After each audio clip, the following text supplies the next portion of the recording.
Buenos días y o buenas tardes para todos los oyentes. Retomamos el programa Room Service en la Selva Global este lunes con mucho material y por lo tanto poco tiempo. Así que vamos a concentrarnos en algunas cosas que me parecen importantes para el programa de hoy. Primero y principal, quería inaugurar una nueva sección que hoy va a estar solamente en forma seminal presente, que es La Otra Mirada, y que presenta las noticias de otras partes del mundo fuera de donde nos concentramos habitualmente en el ámbito atlántico.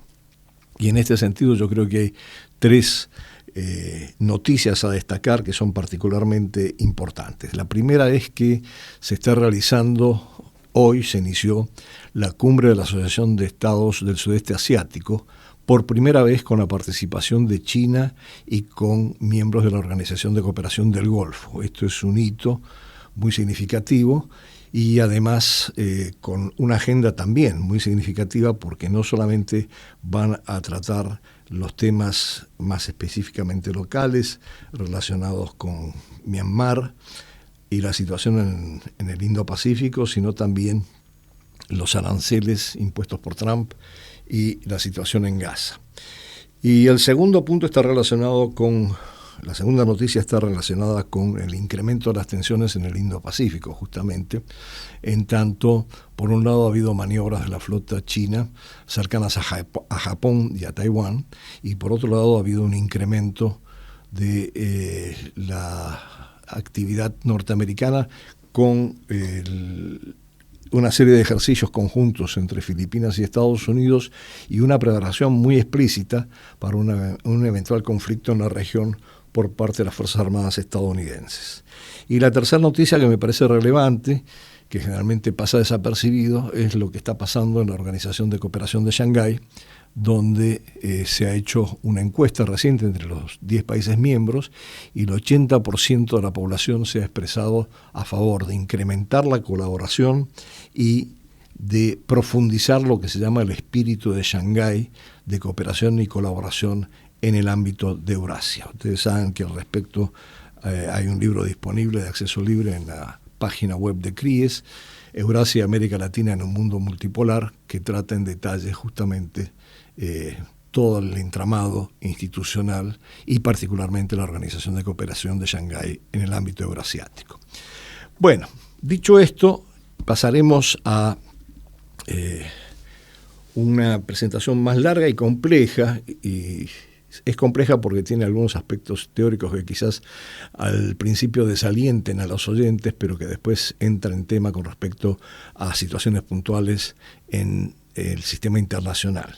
Esta es una presentación basada en un diálogo a partir de una conferencia que di en la Universidad de Luján, en el Observatorio Geohistórico, que se llamó Policrisis y Reconfiguración Geopolítica Global, y que ahora nos vamos a concentrar principalmente en los cambios globales que está generando la policrisis.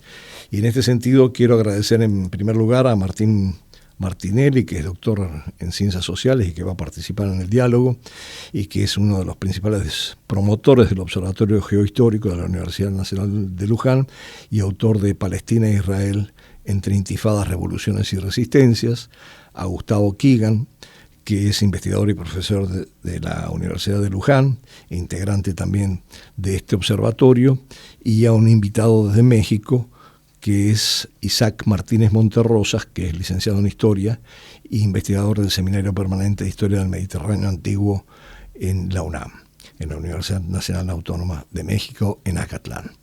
Bueno, con esta presentación vamos a pasar directamente al diálogo en sí, a la presentación y al diálogo posterior. Seguramente nos va a quedar material para otros episodios en las próximas semanas. Universidad Nacional de Luján, desde el Observatorio Geohistórico, con el ciclo de charlas sobre el sistema internacional. Y en este caso nos acompaña Andrés Servín. Andrés Servín, que es parte de nuestra bibliografía del seminario que llevamos adelante, que es un honor, se lo dijimos fuera de cámara, pero también delante de, ya grabando, que participe y que nos aclare este sistema mundial que está bastante explosivo, como venimos viendo con anteriores invitados. Eh, Andrés es de base licenciado en antropología social, luego ha seguido estudiando, doctor en ciencias políticas y es un eximio docente investigador con una vasta experiencia, no solo en Argentina, sino en Latinoamérica y demás espacios mundiales.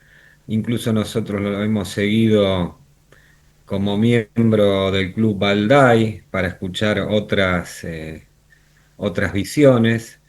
Y bueno, sin más, lo más importante es escuchar acá a Andrés Servín. Muchísimas gracias por participar desde la Universidad Nacional de Luján. Somos todo oídos, por favor.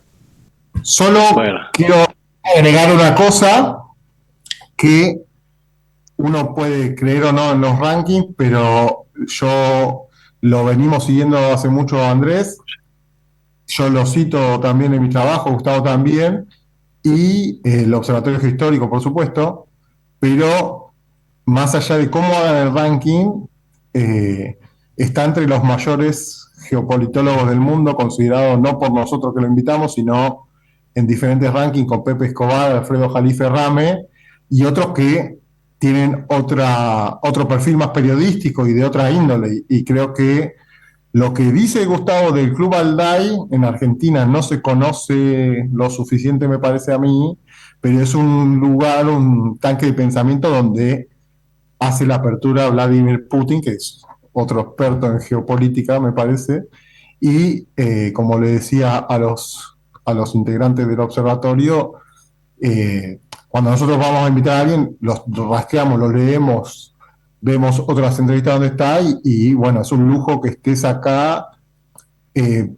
porque nosotros hemos estudiado árabe o chino incipientemente, más en el segundo caso, pero exponiendo en ruso y teniendo ese lugar no es porque sea simpático, sino que conlleva todo un gran esfuerzo y trabajo. Así que adelante, Andrés. Bueno, muchísimas gracias, Gustavo. Muchísimas gracias, Martín.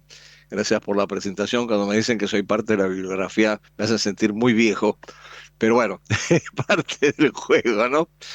Y bueno, agradezco también el comentario sobre Balday. En esto sí tengo una posición muy clara, que uno tiene que hablar y escuchar a todo el mundo en lo que está pasando en el mundo y no tiene que tener sesgos. De la misma manera que puedo hablar en Chatham House, puedo hablar en Balday o puedo hablar en cualquier centro y escribo para centros de Estados Unidos. Así que eso es una manera de poder tener interlocución con varios y variados actores, ¿no?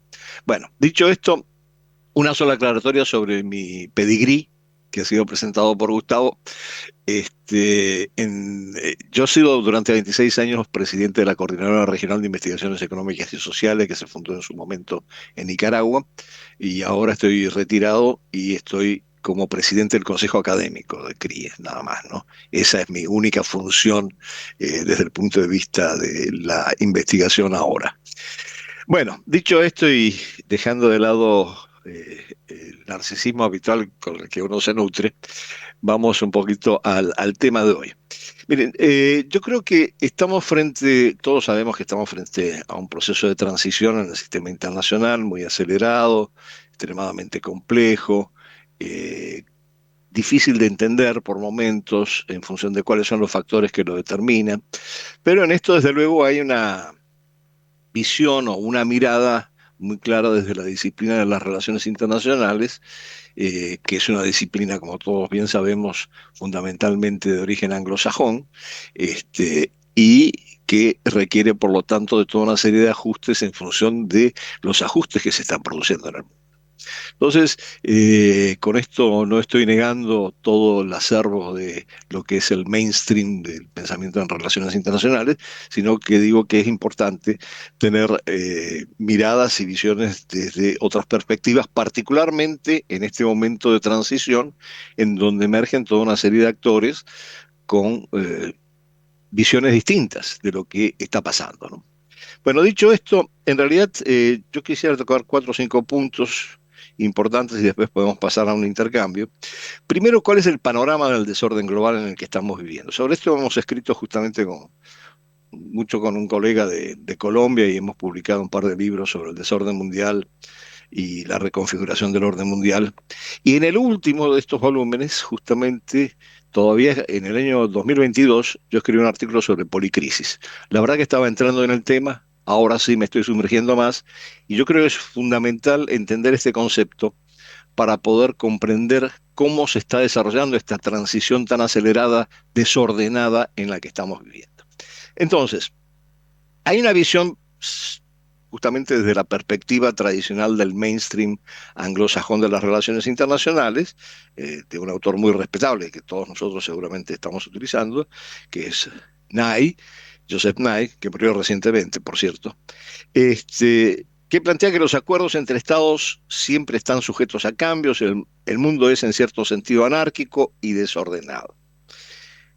Y el orden mundial es una cuestión de grado. Varía con el tiempo dependiendo de factores tecnológicos, políticos, sociales e ideológicos que pueden afectar a la distribución global de poder y las normas que lo rigen. Bueno, claro, sí, podemos plantearlo sencillamente la transición como una especie de etapas que van escalando en esta situación de desorden.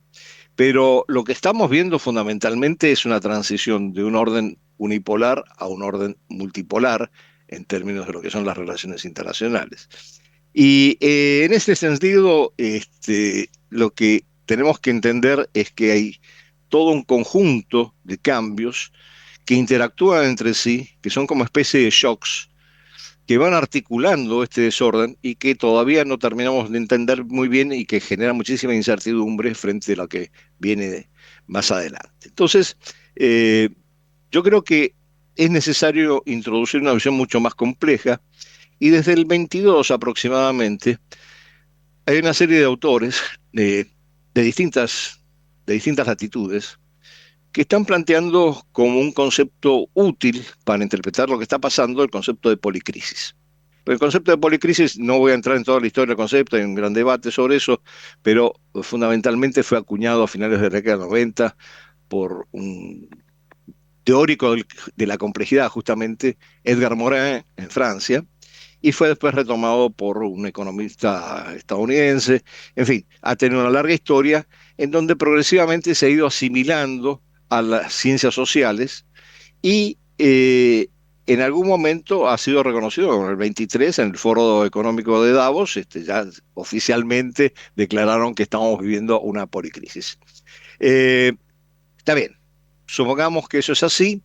Hay otras interpretaciones sobre este proceso también acelerado de transformación, como en el caso, bueno, hay algunos colegas que plantean que estamos viviendo un interreño, retomando la idea de Gramsci, de que lo viejo no termina de morir y lo nuevo no termina de nacer, pero nuevamente esto plantea, como en el caso de Nye, una visión muy unilineal, de etapas, evolutivas, si ustedes quieren. Y la transformación que estamos viviendo es tan desordenada y tan compleja que es muy difícil asimilarla, entenderla, comprenderla, si no es a través de una visión multidimensional, no unilineal. Y entonces el término policrisis justamente es el término que más se adapta para ello. Eh, Cuando en el foro de Davos se adoptó el término, era para describir la amenaza que representa un conjunto de crisis globales que ponen en peligro el planeta, abarcando una combinación de factores como el cambio climático, el creciente peso de la inflación, la polarización política y social, las tensiones geoeconómicas y la crisis de las materias primas, entre otros. Es una visión predominantemente, si ustedes quieren, económico-financiera, en todo caso que acentúa ese aspecto. No se podía esperar menos de un foro económico como el de Davos, pero en realidad podemos ir mucho más allá y entender la policrisis como el entrelazamiento causal de crisis en múltiples sistemas globales, económico, climático, energético, político, social, cuyas interacciones generan efectos que no pueden entenderse. El desafío más importante, por eso, creo que es entender que no podemos atribuir lo que está pasando a una sola causa, sino que tenemos que entender que hay múltiples factores que interactúan, son interdependientes entre sí, interactúan, pero además con tiempos distintos y produciendo shocks muy variados, algunos que generan algún tipo de megatendencias a largo plazo y otros que generan tendencias mucho más a corto plazo, o que son más coyunturales, si usted quiere. Pero lo que es fundamental es entender que la causalidad que está detrás de esto no es una causalidad lineal, sino que es una causalidad en red, no en línea recta. Y no puede atribuirse a una única fuente de tensión. Claro, en un mundo como en el que vivimos, este debate, que es un debate dentro del campo de la especialidad como tal y de las ciencias sociales en general, quizás se ve como demasiado complejo para la comprensión de alguien que está básicamente en las redes sociales y que, como lo señaló un colega hace poco, en donde YouTube enterró al filósofo, porque en realidad no hay mucho tiempo para filosofar. Me parece una frase muy acertada, ¿no? Con respecto a cómo se interpretan las cosas. Pero veamos cómo se da esto en el plano de las relaciones internacionales. La complejidad constituye una condición estructural de la política mundial y una característica distintiva del orden o desorden global contemporáneo. Eso lo plantea una investigadora vasca y me parece que es uno de los mejores trabajos que yo he leído más completos sobre policrisis. El comportamiento del sistema internacional es forzosamente complejo e impredecible. Los sistemas de respuesta a tales desafíos son cada vez más obsoletos y confusos, porque conceptualmente no hemos dado el salto epistemológico como para entenderlo de otra manera. Y en general lo que está pasando desafía la comprensión del orden en las relaciones internacionales, asociado a lo cognoscible y calculable. Y ese es un orden fundamentalmente entendido como una racionalidad que definió un método científico reduccionista y predecible y que de alguna manera se manifiesta en algunas de las principales escuelas de las relaciones internacionales, como el realismo o el internacionalismo liberal. La autora que yo estaba mencionando plantea, sin embargo, desde la teoría de la complejidad, algo que me parece mucho más útil para tratar de interpretar lo que está pasando. Que en realidad cuando tratamos de entender el sistema internacional, lo que deberíamos entender es que estamos frente a un sistema adaptativo complejo en donde la importancia del agente está presente, pero que se complejiza muchísimo con la presencia de otros factores. De tal manera que cuando analizamos el todo, es mucho mayor que la suma de las partes de lo que está cambiando y lo que se está transformando. De alguna manera esto convierte el mundo internacional en un sistema abierto y complejo, no lineal, inestable y de no equilibrio, que requiere justamente de esas nuevas bases epistemológicas para su comprensión. Y la autora analiza muy bien este sistema adaptativo complejo, con múltiples elementos interconectados, como ya señalaba, y interdependientes, pero que de alguna manera refiere a algunos aportes que han hecho algunos analistas desde una óptica no necesariamente mainstream anglosajona, que es el caso de Acharya. Acharya, cuando habla del mundo multiplex, del cambio que se produce en función de múltiples niveles de interacción, de alguna manera asoma esta idea de la complejidad, pero también asoma la idea de la incertidumbre. Entonces, para resumirlo un poco, porque si no entramos aquí en un debate ya de carácter epistemológico que no me parece que venga al caso, porque vamos a tratar de hincarle el diente a lo que está pasando en la realidad. Lo que me parece importante es señalar que en esta complejidad hay, como decía, una serie de megas tendencias que se van desarrollando, pero a la vez hay una serie de shocks, a veces coyunturales, a veces inesperados, que generan todo tipo de trastocamientos dentro del sistema y el sistema tiene que adaptarse a esos shocks. Y entre esos shocks recientes, vamos a empezar por la megatendencia. La megatendencia más importante que determina todo este aceleramiento del cambio y la reconfiguración de las relaciones de poder en el sistema internacional tiene que ver con el desplazamiento del dinamismo económico desde Occidente a Oriente que se produce a fines del siglo pasado y la emergencia de toda una serie de economías encabezada por China que empiezan a cuestionar tanto el sistema internacional como está planteado en las normas y las reglas del sistema internacional, tal como ha sido desarrollado por Occidente, como también la capacidad de Occidente de realmente imponer algún tipo de narrativa que explique esas normas. Entonces, en este proceso, de- detrás de esta mega tendencia que ha generado este desplazamiento y la emergencia de una serie de naciones y de economías con un poder que aspiran a replantear las reglas de juego del sistema internacional, hay dos o tres focos importantes que es necesario tener siempre en cuenta porque han sido determinantes, han sido como puntos de inflexión en los últimos años de esta transformación en el plano de las relaciones internacionales. Una es la geopolítica, cómo se empezó a modificar con el caso de la pandemia del COVID-19, donde hubo una clara desigualdad en el uso de las vacunas y cómo se distribuían y se suministraban, y que marcó una tendencia muy clara de diferenciación entre un norte global y un sur global. El segundo, evidentemente, punto de inflexión muy importante fue la operación especial de Rusia en Ucrania y la guerra en Ucrania, en la misma medida no solamente del conflicto en sí, porque eso, digamos, sí lo podemos ver en términos del conflicto, pero yo creo que es importante por las repercusiones que generó en cuanto a alineamientos internacionales, en particular, por las sanciones económicas impuestas por Occidente a Rusia. ¿Y cómo fue percibido esto en el caso del sur global y cómo reaccionó el sur global? En muchos casos, los países del sur global condenaron la operación porque iba contra el derecho internacional.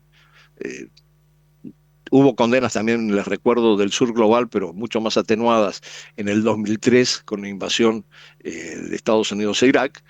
Pero en este caso también lo hubo, yo diría que en mayor cantidad, pero también hubo una reacción en el sentido de cuestionar las sanciones económicas como una medida extrema, y de alguna manera como una medida que repercutía negativamente en las propias economías emergentes.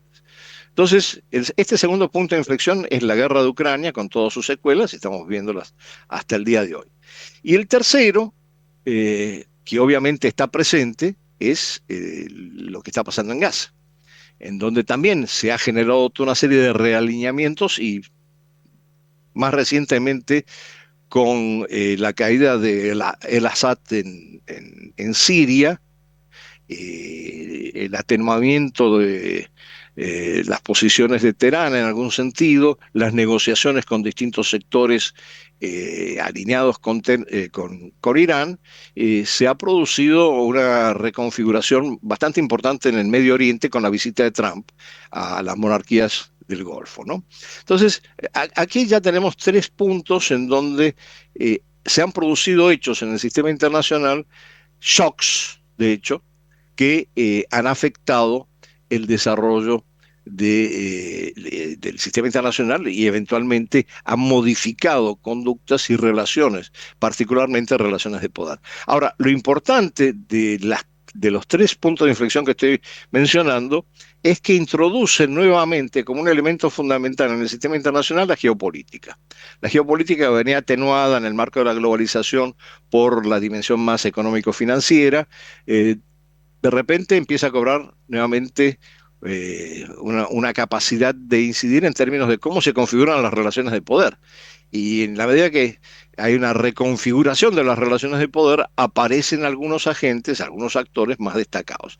Pareciera que hay también una lectura respetable, desde luego, que plantea una Segunda Guerra Fría, básicamente entre Estados Unidos y China, pero si nosotros estamos hablando de un mundo multipolar y si estamos hablando que uno de los efectos de esto que estoy planteando ha sido la emergencia del sur global, bueno, difícilmente podemos limitarnos a una visión bipolar, necesitamos tener una visión multipolar de estos shocks que están sacudiendo el sistema internacional en el marco de la policrisis.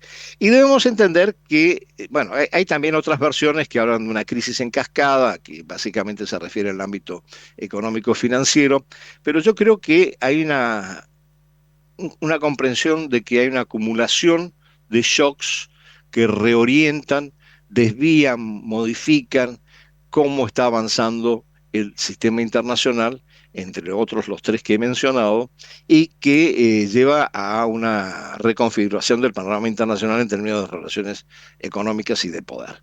Y aquí hay una mezcla de lo que es la geoeconomía con la geopolítica en todo este proceso.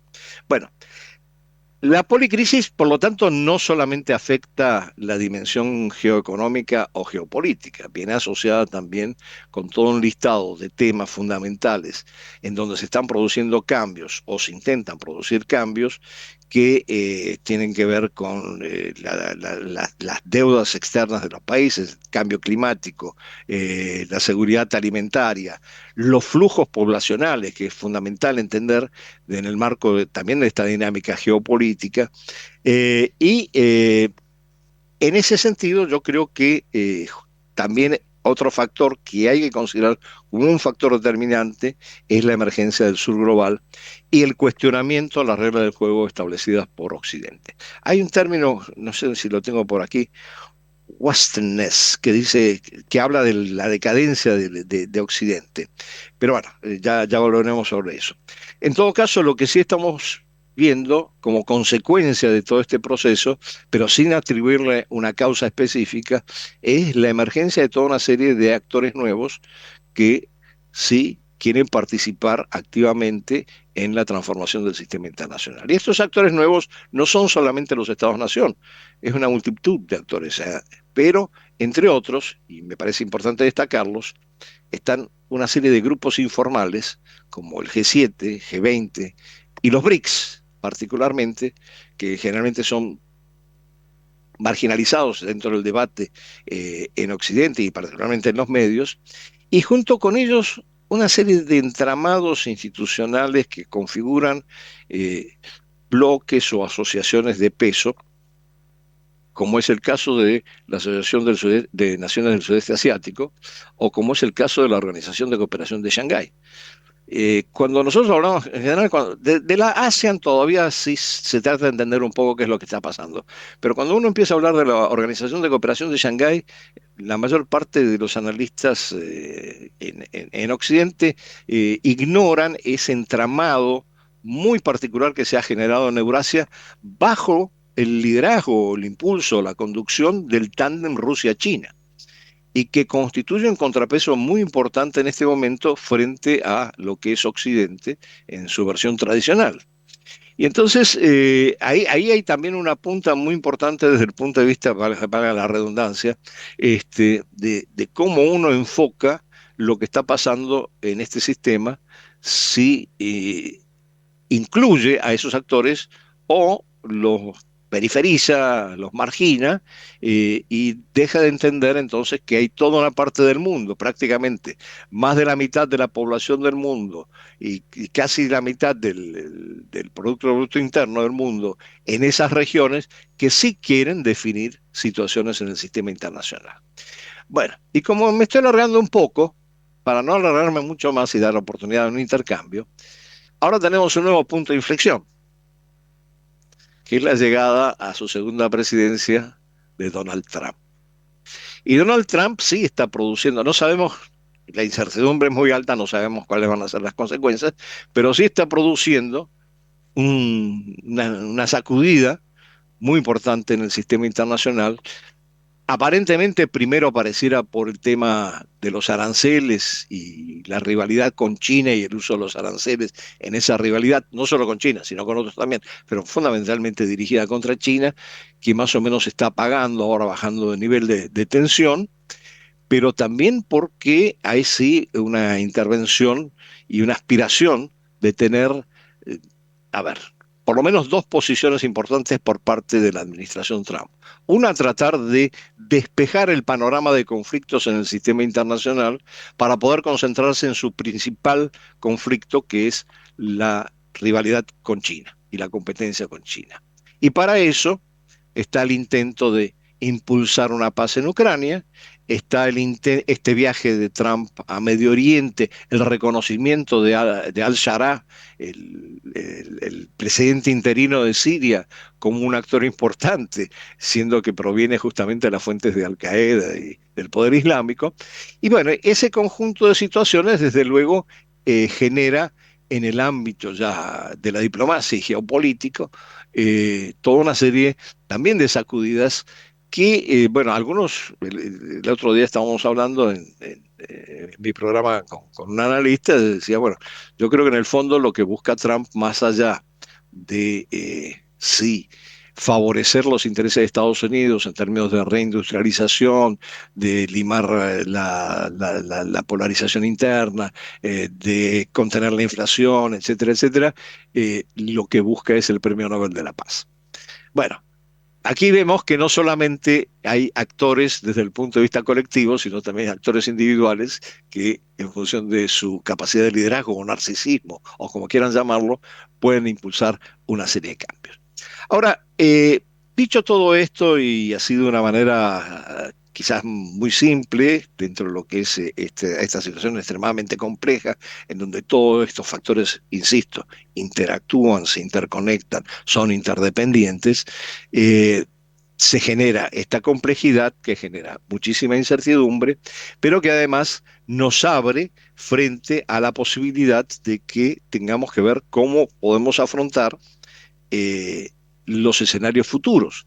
Y es muy difícil establecer algún tipo de análisis que conduzca a visualizar escenarios futuros de cómo va a seguir la transición en este contexto. No sabemos cómo van a actuar los distintos agentes fundamentales en esta dinámica. Muchos de ellos ya los mencioné, no tenemos tiempo quizás para detenernos en cada uno de ellos, pero esto genera este altísimo nivel de incertidumbre, desde luego un alto nivel de desorden, de caos, yo diría, pero siempre hay esta tensión entre el orden y el caos en el sistema internacional, y la imposibilidad de afrontarlo con, como dirían en el tango, con un pronóstico cierto.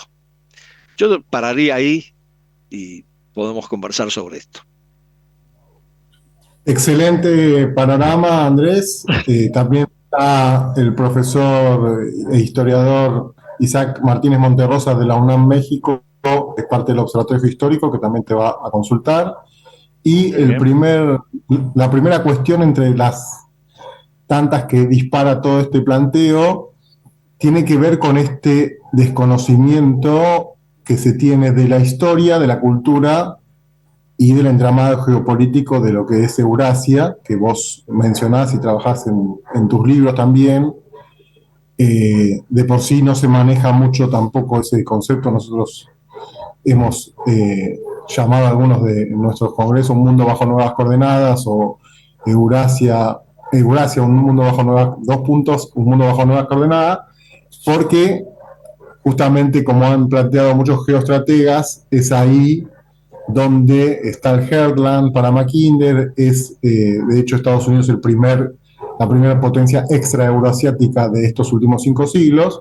Y voy a dos cuestiones que coincido con tu planteo.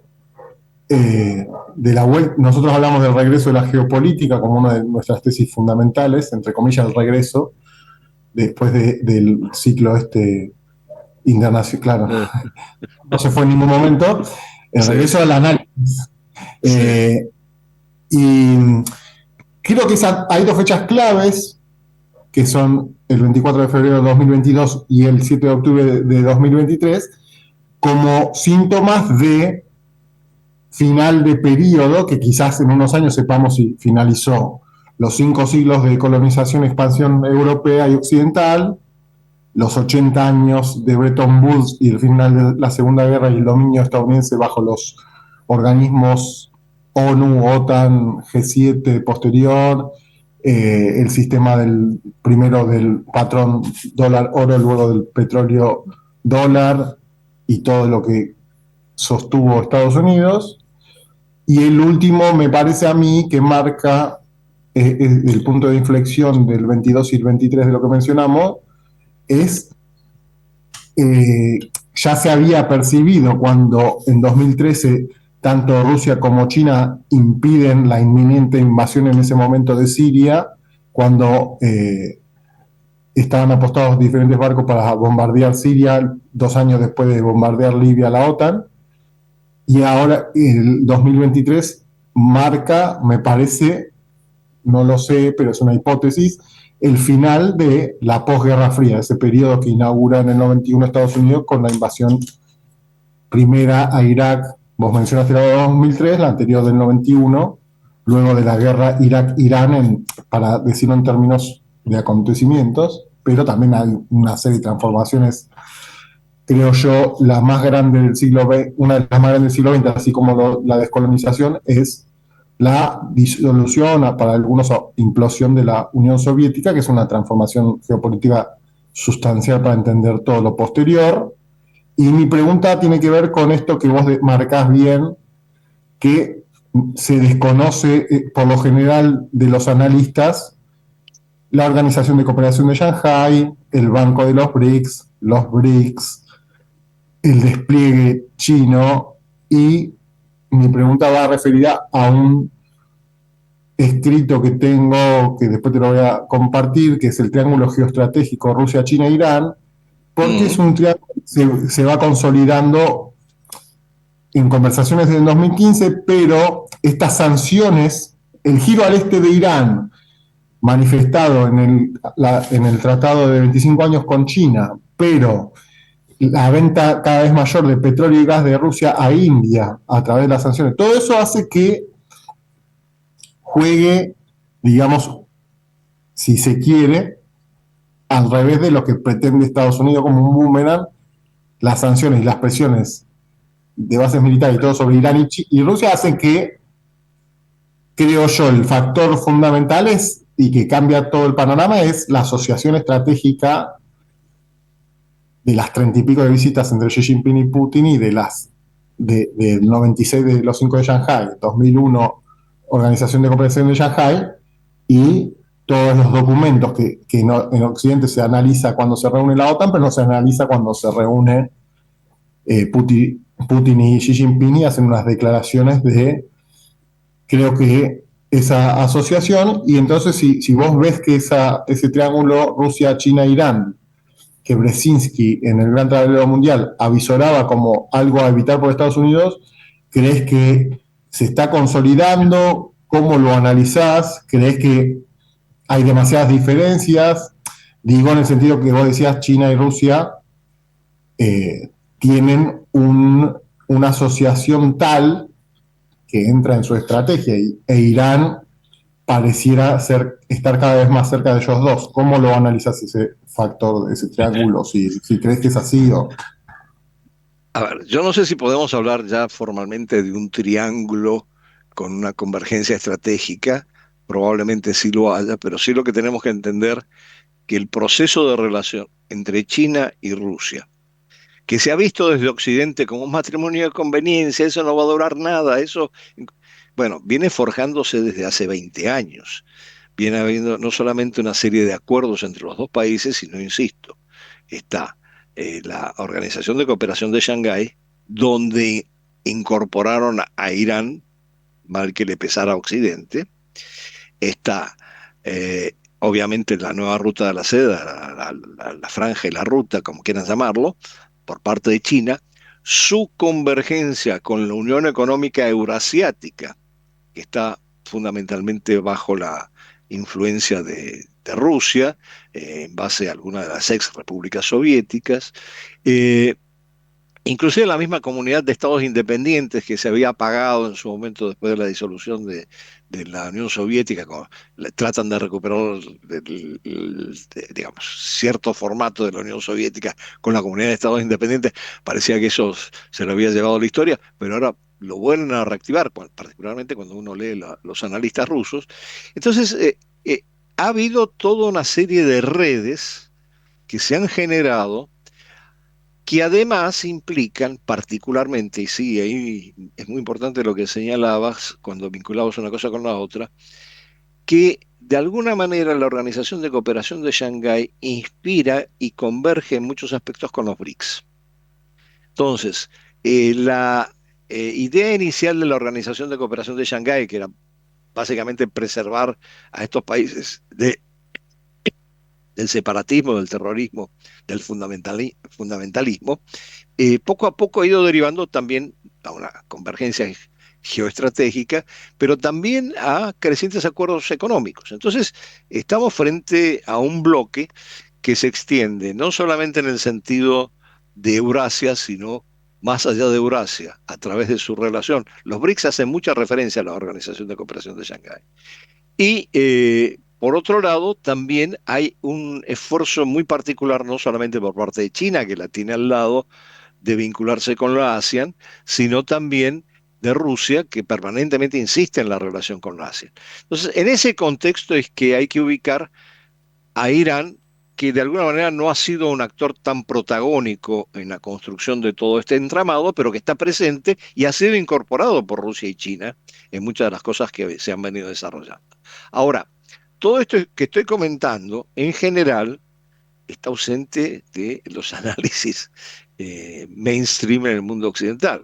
O en todo caso tienen siempre una versión un poco desdeñosa o que subestima las capacidades, no solamente de los BRICS, que eso ya lo sabemos bien, sino de todas estas organizaciones que yo he estado mencionando, y que sí son parte de un entramado alternativo al entramado de Occidente y la base para una serie de propuestas en donde estos países, las naciones emergentes, surgen no solamente como, para decirlo con los términos exactos, no solamente como rule takers, receptores de reglas, sino como rule makers que aspiran a introducir reformas y cambios en el sistema internacional.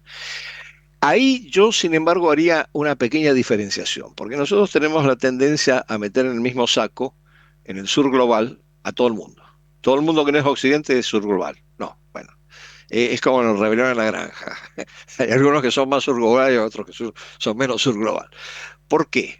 Porque yo no sé si nosotros podemos categorizar a Rusia y China como el sur global, no solamente por su ubicación geográfica, sino por su potencial económico y militar que las diferencia de otras naciones. Pero sí hay que señalar que si bien estos son los dos actores más importantes en términos de un cuestionamiento mucho más radical del sistema internacional establecido en base a las reglas de juego occidentales, detrás de ellos eh, existe toda esta masa de economías emergentes que se asocian con la idea quizás no tanto de una visión tan radical, sino con un cambio del sistema que favorezca también a sus intereses, y esto desde luego en el marco de un grupo muy heterogéneo. No, no nos olvidemos, el sur global no es una unidad ni de lejos, no solamente por las diferencias culturales, lingüísticas y territoriales que puedan tener, sino porque también las aspiraciones y los intereses a veces no convergen, ¿no? No sé si con eso respondo Sí, a tu quería pregunta, Martín. ampliar. Estoy esperando porque vamos a hacer la ronda así Ok, ordenadamente para no ok, No, estar perdón, Martín, ok. Gustavo y Sara.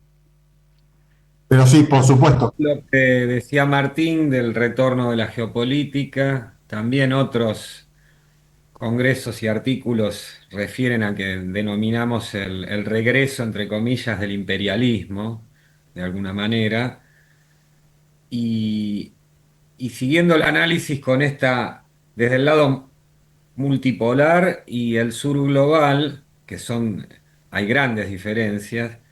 ¿Cómo podemos analizar más la región de Latinoamérica, teniendo en cuenta desde la doctrina Monroe en adelante, en este nuevo escenario y esas relaciones de poder ser ahí, make rulers, no solo recibir reglas, sino tal vez armar o hacer algunas reglas?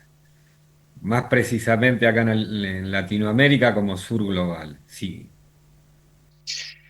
Bueno, yo creo que hay una... A ver, primero, nosotros hicimos hace un par de meses un, un webinar que se llamaba Los imperios contraatacan, Claro. justamente reflejando esta idea de que vuelve la geopolítica, vuelven los equilibrios y los intentos de equilibrio o las confrontaciones en términos de poder, y vuelven las áreas de influencia de los respectivos, de los actores más poderosos, digamos, del sistema, ¿no?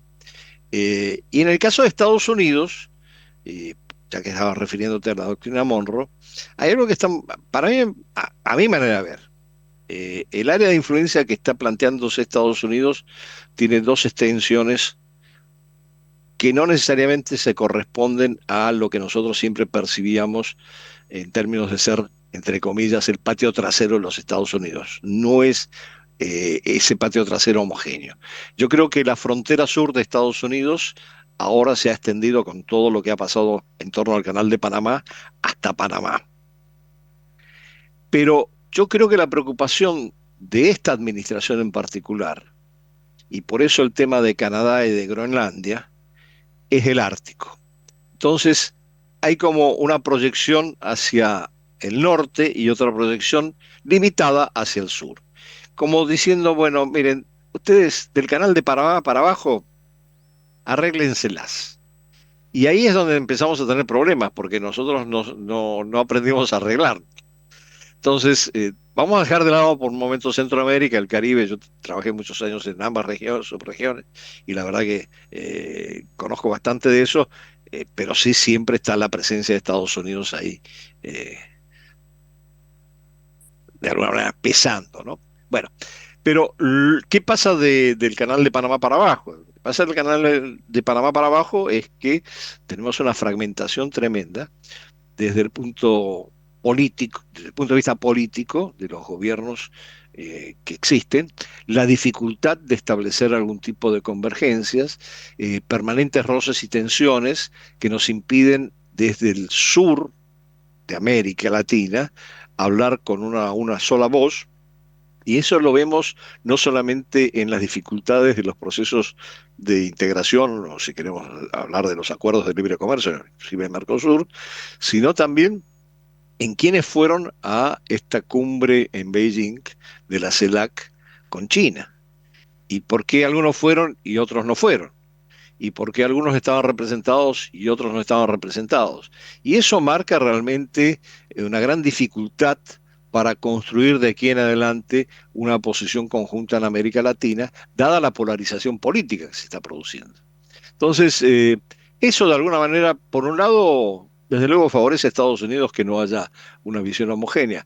Por otro lado, lo que pasa es que genera otro tipo de situaciones que sí pueden dar lugar a roces y a tensiones con Estados Unidos, como ya lo hemos visto, en función de la relación con China.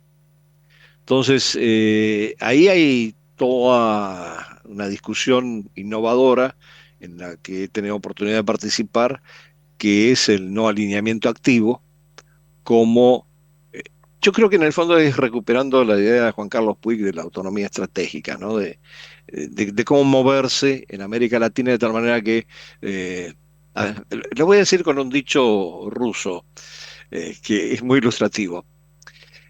La ternera astuta mama de dos vacas. ¿Ok? Yo creo que ese es un poco el sentido si hablamos de una bipolaridad, pero yo creo que la ternera esa tiene que mamar de muchas vacas en función de nuestro propio desarrollo. Y ahí sí tenemos problemas serios de cómo encaramos el desarrollo en función de las distintas perspectivas políticas que se están presentando en América Latina y que lo que contribuye es una mayor fragmentación. Bueno, Isaac, de la Universidad Autónoma de México, que ha venido en varias estancias de investigación con nosotros, se está formando y se va en su juventud, sus 25 años. ¿Cuántos años tenés, Isaac? 25. Y le va a preguntar a un especialista como Andrés. Dale. Encantado, Isaac. Un gusto también. Hola Martín, Gustavo, Andrés de nuevo. Estaba pensando en la importancia que han venido teniendo los países del Golfo en la reconfiguración sistémica mundial, concretamente en la importancia que ha tenido para Estados Unidos y Rusia. Trump ha sido el único presidente de Estados Unidos cuyas 2 primeras visitas oficiales al exterior han sido a Arabia Saudí. En 2017 viajó, su primer visita fue a Arabia, firmó un acuerdo histórico de armas. Y ahora, en 2025, vuelve al Golfo, otra vez a Arabia, junto a Emiratos Árabes, Qatar, y alcanza un acuerdo comercial. Recién también se anunció que Putin va a ser el anfitrión de la primera cumbre ruso-árabe en octubre de este año. Entonces, preguntarte cómo pues observas el potencial, digamos, acercamiento entre estos países, considerando que, digamos, son potenciales socios económicos, pero que también de alguna forma pudiera incrementarse ese apoyo, esa alianza ante la caída de Assad en Siria, y dado que están entre Israel, Palestina y por otro lado Irán. Esa sería mi pregunta. Bueno, muchísimas gracias por escuchar quizás una digresión inicial como disparador, algo compleja y teórica, pero necesaria para entender el concepto de policrisis. Muchas gracias por la participación de los miembros del Observatorio Geohistórico. Interrumpimos aquí la conversación porque, bueno, se estaba alargando mucho dentro del programa y vamos a seguir en otro episodio con el intercambio. Esto hay que entenderlo muy bien, no solamente como un intercambio interdisciplinario, sino también fundamentalmente como un intercambio intergeneracional en torno al concepto de policrisis y su aplicabilidad en el marco de las relaciones internacionales. Y por suerte pudimos bajar a tierra y empezar a ver cómo funciona eso en la realidad internacional. Bueno, dicho esto y ya cerrando, dado que nos queda poco tiempo, el prometido cuento de este episodio, que es parte del libro, como siempre, Comida diaria de un antropólogo hambriento, y que se llama Perdidos en Chiapas y se refiere a una experiencia en México. México me permitió vivir varias aventuras, especialmente cuando fui forzado a abandonar la Argentina para vivir fuera de mi país por casi 3 décadas. Pocos años después de mi primer visita, me tocó aterrizar en Ciudad de México con una beca que garantizó mi vida y me aseguró el inicio de mi destierro. En esto el gobierno mexicano fue en extremo generoso, como después lo fue el venezolano, y no solo me otorgó una visa oficial de cortesía para abandonar mi país con cierta seguridad, sino que también colaboró para que recibiera una beca de 3 meses para recorrer los centros indigenistas de una parte del país, empaparme de lo que en aquella época era la política indigenista del Estado mexicano y de paso para escribir y publicar mis primeros artículos sobre distintos temas de antropología. En el marco del plan programado de visitas a los centros indigenistas, uno de los primeros que visité estaba en San Cristóbal de las Casas, en el estado de Chiapas. Apenas instalado en el centro, viví alarmado mi primer terremoto. Estaba en la oficina del director y repentinamente la foto del presidente mexicano que estaba colgada en la pared detrás de él comenzó a balancearse. Pero también allí estuvo a punto de ser asesinado y enterrado en alguna montaña remota. Sucedió mucho antes de que surgiera el movimiento zapatista, pero ya la zona venía arrastrando un largo historial de violencia. En aquella época me obsesionaba la autogestión de las comunidades indígenas y el ingeniero agrícola del centro, al enterarse de mi interés, me invitó a visitar una comunidad que vivía una experiencia autogestionaria particularmente exitosa. De manera que convencimos al director del centro para que autorizara esa visita y para que nos asignara un jeep con un chofer indígena para tal propósito. Salimos del centro temprano en la mañana, la comunidad estaba bastante alejada, y viajamos unas horas por rutas asfaltadas y luego por camino de tierra. Finalmente llegamos a un punto en el camino que detuvimos el jeep y después de darle instrucciones precisas al conductor de esperarnos hasta tarde en ese mismo sitio, emprendimos una larga caminata a la comunidad. En el camino, a pie, cruzamos un par de otras comunidades, pero como ni el ingeniero ni mucho menos yo hablábamos tzetzal o tzotzil, las lenguas locales de origen maya que se hablaban en la región, saludamos al pasar y seguimos hasta la comunidad que buscábamos. Allí, ya avanzada la tarde, nos recibió el jefe, que hablaba algo de español, y disfrutamos de una visita extensa y de una conversación prolongada sobre cómo se habían organizado en la comunidad para producir más y mejor para el mercado agrícola. Comenzó a caer la noche y el jefe decidió mandarnos por un atajo de la montaña de regreso a nuestro jeep, guiados por un adolescente que no hablaba español. Sin aliento fuimos subiendo laderas, esquivando raíces y troncos caídos y resbalando en pequeños lodazales por un sendero desdibujado de la montaña. Nuestro guía iba a la delantera a paso acelerado y se detenía cada vez que nos retrasábamos, lo cual se hacía cada vez más frecuente a medida que el cansancio avanzaba y se hacía más difícil ver dónde pisábamos. Ya había caído la noche y alumbrábamos nuestro paso con una sola linterna que tenía el ingeniero cuando apareció un grupo de indígenas armados hasta los dientes que iluminaban con antorchas el camino y sus torvos semblantes. Nuestro guía los detuvo antes de que llegaran a nosotros y se entabló una ininteligible conversación en tzetzal o tzotzil, de la cual obviamente no entendimos nada. Más que a una conversación sonaba a una agria discusión, pero no éramos capaces de distinguir si era agresiva u hostil o meramente parte de los hábitos de comunicación locales. Pero abundaban las voces alzadas y la gesticulación brusca a la luz de las antorchas. En todo caso, después de más de media hora, el guía pareció convencerlos de algo y nos permitieron pasar. Seguimos caminando, a esa altura casi reptando, en busca de nuestro jeep. Del guía no pudimos obtener ninguna información sobre qué era lo que estaba discutiendo. Y cuando llegamos, exhaustos al punto del camino donde debía estar esperando por nosotros el jeep, nos llevamos la sorpresa de que no estaba ni el conductor ni el auto. El joven guía que nos había acompañado hasta allí regresó por donde habíamos venido, despidiéndose con un vaivén de la mano, y nosotros tratamos de decidir qué haríamos después. Como no muy lejos de allí había algunas casas con luces encendidas, decidimos pedir albergue por esa noche en alguna de ellas. Golpeamos la puerta de varias, pero a pesar de las luces nadie nos abrió. El clima era cálido y le propuse al ingeniero que durmiéramos hasta el amanecer en una zanja al costado del camino, y al despuntar el alba que emprendiéramos el camino de regreso al centro indigenista a pie. El ingeniero respondió a mi sugerencia negándose de manera tajante y proponiendo que ya mismo empezáramos a caminar de regreso en la oscuridad y siguiendo el camino. Era una noche clara, porque todo lo sucedido, entre comillas, le daba muy mala espina. Comenzamos a caminar en la oscuridad y a unos 7 kilómetros nos encontramos con el jeep y con el conductor cambiando un neumático. Como era de esperar, ambos, el ingeniero y yo, estábamos indignados porque nos había abandonado y le reprochábamos no habernos esperado como le habíamos indicado. Y fue entonces que nos enteramos del peligro que habíamos corrido. Cuando atravesamos las 2 primeras comunidades sin hablar con sus habitantes, se corrió la voz y luego se transmitió en las radios locales en lenguas indígenas que 2 gringos, 2 güeros, estaban recorriendo la región en una campaña de esterilización de las mujeres. A raíz de este rumor, las comunidades mandaron partidas armadas para acabar con los güeros. Evidentemente, los 2 gringos sospechosos de ser, entre comillas, esterilizadores, éramos el ingeniero y yo. Y la razón por la que había huido nuestro chofer con nuestro jeep era porque nos amenazaron con matarnos si nos esperaba.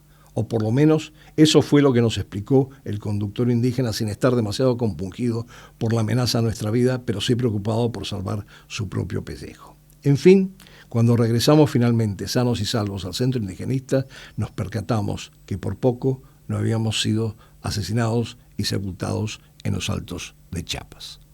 Muchísimas gracias y que tengan una muy buena tarde, y esperemos que podamos volver a encontrarnos el próximo lunes con la continuación del diálogo que desarrollamos en el día de hoy y con otros cuentos y otras novedades y noticias.